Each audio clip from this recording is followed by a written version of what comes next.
Pour la troisième année consécutive, le champion en titre de Formule 2 n'ira pas en Formule 1 la saison prochaine. On le sait, dans la catégorie reine du sport automobile, les places sont extrêmement chères, mais cette situation, lorsqu'elle touche un jeune Français extrêmement prometteur, nous interroge tout particulièrement.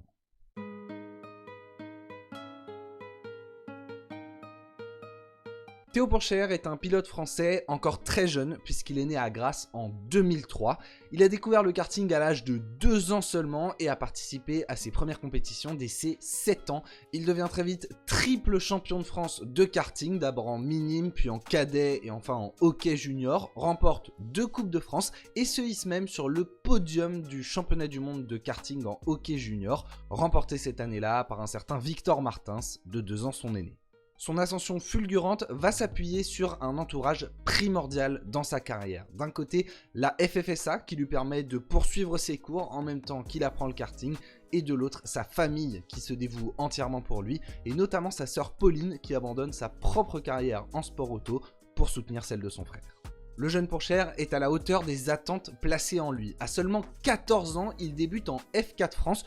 Sauf que problème, comme il a moins de 15 ans, il va être placé dans la catégorie F4 Junior, où absolument personne ne peut lui résister. Il remporte 16 des 21 courses sur sa première saison, mais il court en même temps que les pilotes plus âgés. Et même là, il se fait remarquer puisqu'il s'impose dès sa première course en F4 France, toutes catégories confondues. On comprend très vite qu'on est face à un phénomène.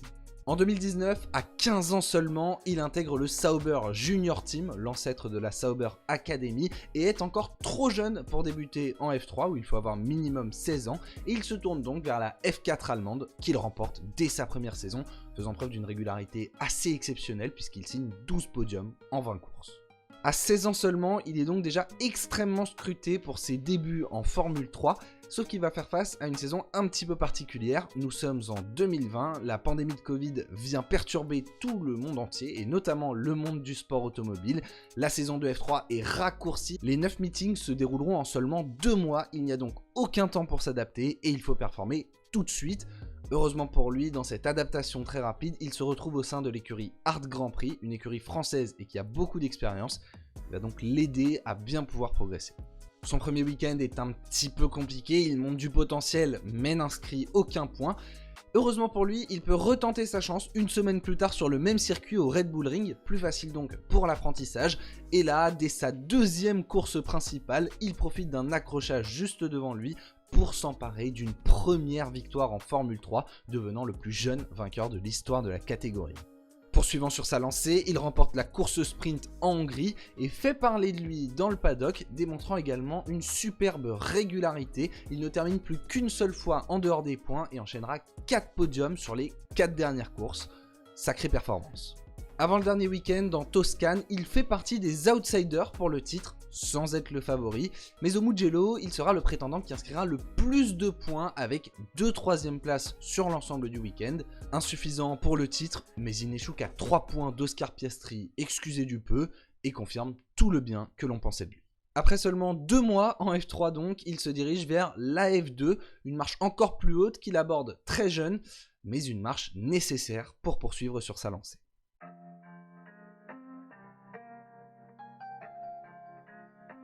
En F2, il continue avec Hart GP, c'est une bonne nouvelle pour lui, de la continuité, toujours une très bonne équipe, c'était son souhait, mais le challenge est quand même vraiment élevé, d'autant que cette saison-là, les meetings ont tous été allongés à 3 courses par week-end, ce qui fait quand même un sacré défi. Ses débuts ne sont pas idylliques, mais ils sont tout à fait corrects. Après avoir dû abandonner dès sa première course alors qu'il partait de la pole, il inscrit des points lors des 2 suivantes à Bahreïn et signe au global un bon week-end pour ses débuts en Formule 2.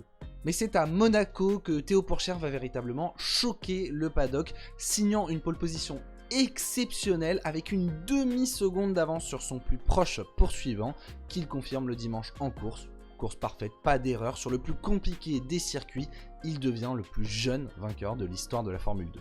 Alors que tout le monde a vraiment envie de s'emballer sur le jeune espoir français, il va connaître un véritable premier contre-coup à Bakou lorsqu'il est accroché par Dan Ticktum et souffre d'une fracture du radius qui va forcément handicaper le reste de sa saison. Il est présent dès le meeting suivant, mais est un petit peu affaibli physiquement. Il laisse en quelques week-ends s'échapper de gros points dans la lutte pour le titre. Sa deuxième partie de saison sera bonne, néanmoins, avec une nouvelle victoire à Monza et une deuxième place en course sprint à Sochi, mais c'est insuffisant pour jouer le titre. Il termine 5e sur une saison rookie, ça reste quand même tout à fait correct, d'autant plus lorsqu'on sait qu'elle a été marquée par une blessure. Sauf que dans le même temps, il y a un autre garçon qui a fait énormément parler de lui. Oscar Piastri a archi dominé la saison de Formule 2. Il éclipse un petit peu Théo Pourchaire qui voulait immédiatement faire le grand saut vers la Formule 1. Sauf que son écurie, Sauber Alfa Romeo, va lui préférer Zhou Guanyu. Deuxième saison d'apprentissage en F2 pour Pourchaire donc, qui ne sera cependant sans doute pas une mauvaise chose. Ça aurait sans doute été trop tôt de monter direct en Formule 1. Il a une deuxième saison pour aller remporter le titre. Mais les 2 premiers week-ends de 2022 vont révéler la tendance pour sa saison. Il perd sa fameuse régularité, connaissant 3 problèmes en 2 meetings. D'abord dès la première course à Bahreïn, puis de nouveau en qualification à Jeddah et encore en course principale à Jeddah. Difficile à avaler. Pour autant, Pourchaire est à la hauteur de son statut. Lorsque tout va bien, il remporte la course principale à Bahreïn et on ne lui voit pas non plus d'adversaire particulièrement redoutable, malgré la présence de bons pilotes, Liam Lawson ou encore un jeune Logan Sargent. Mais voilà, c'est pas le plateau de F2 le plus relevé de l'histoire.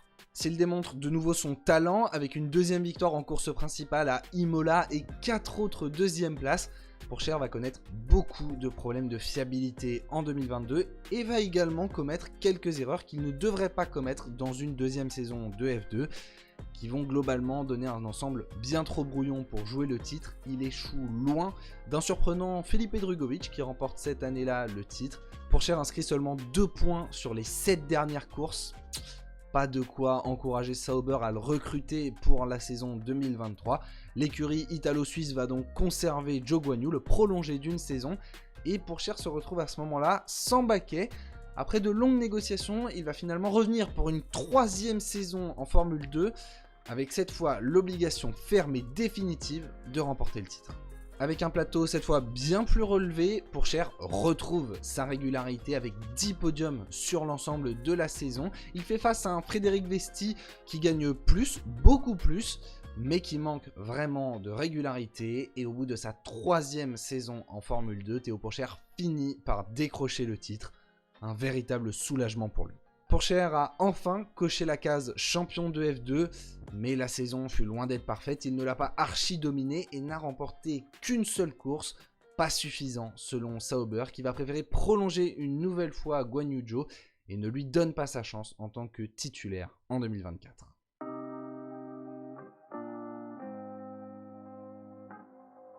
Comme Felipe Drugovich l'an passé ou Oscar Piastri il y a 2 ans, Théo Pourchaire n'aura pas de baquet de titulaire en F1 en 2024 et devra se contenter du rôle de réserviste qui lui garantit au moins 2 séances d'essai libre et également pas mal de kilomètres en roulage privé à côté. Mais forcément, c'est en dessous de ses espérances. Et pourtant, le timing était plutôt bon pour essayer Théo Pourchaire. Après 2 saisons d'un duo Bottas-Zhou qui n'a pas plus convaincu que ça, en 2023 c'était même le duo le plus fantomatique de la grille. Honnêtement, c'est vraiment pas un duo qui a marqué en F1. Zhou arrive en fin de contrat. Après 2 saisons en Formule 1, le chinois n'a pas spécialement marqué le paddock. Et donc on aurait pu faire venir un Pourchaire pour apprendre aux côtés d'un Bottas en attendant le projet Audi. À partir de ce moment-là, 2 possibilités. Soit Pourchaire est très bon et pourra mener le projet allemand, soit il n'est pas à la hauteur des espérances et il y aura toujours la possibilité de le dégager fin 2024 ou 2025. Et en tout cas, personnellement, je trouve que le timing était plutôt très bon pour l'essayer cette année. Maintenant, c'est comme ça, c'est pas nous qui ne prenons la décision. Et Pourchaire devra donc se contenter du rôle de réserviste l'an prochain, pour ce qui est de la F1 en tout cas. Car à côté, Pourchaire a d'autres options. Il était un temps pressenti en IndyCar, mais semble finalement plutôt se diriger vers la Super Formula. Il a récemment participé au Rookie Test avec l'écurie Impool, championne en 2021, et ça pourrait être une piste intéressante pour l'année prochaine, une voie que d'autres ont déjà suivie, à l'image de Pierre Gasly ou Liam Lawson, qui avaient tous deux terminé vice-champions sur leur saison en Super Formula, et qui derrière avaient eu des opportunités en F1. Pourchaire aura l'obligation de performer s'il va au Japon, mais avec une voiture qui est une sorte de F2 avec beaucoup plus d'appui et qui parfois se rapproche un petit peu d'une F1, ça pourrait être très intéressant dans sa courbe d'apprentissage.